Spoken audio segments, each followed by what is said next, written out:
Biska kedi ser xalate Tev xemil ji ku anî Çiye nîşan û alate Li bihara ez tavî me neyşekera beravî me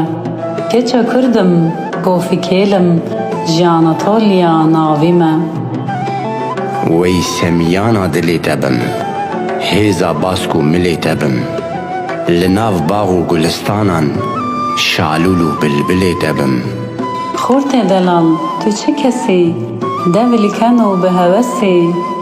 Manûk anî tu bi Kurdê Anatolyayê dihesî Ez jî xortek ji botanim Ji malbata şerefxanim Li ser Kurdên Anadolê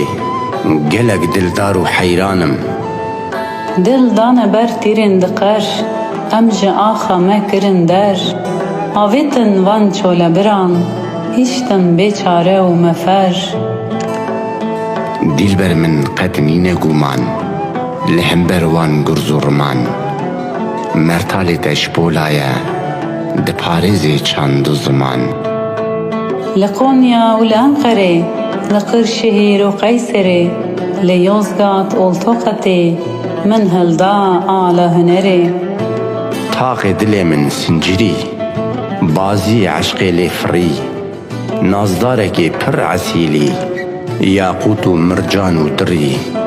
Ez neviya Alîşanım Awaza Bilal Ercanım Dengê serbilind qenatim Ji Kurd remzîra nîşanım Durdaneya şepal û şeng Xwedanê kofiya heft reng Li Anatolyê şewq vedan Gelek stêrkin bi nav û deng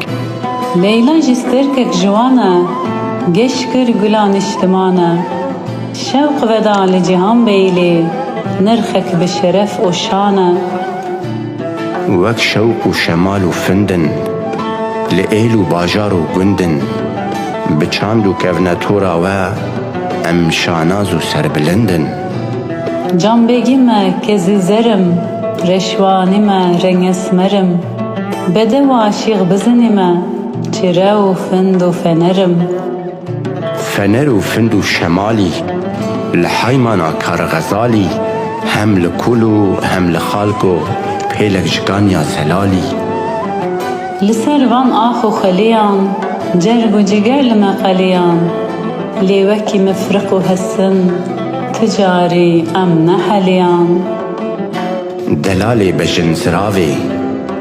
Ma çi bibêjim vê gavê Li ber şîrê dayîka te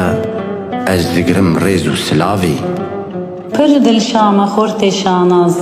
Bi huner û bi lor û saz Diyarî dilê te dikim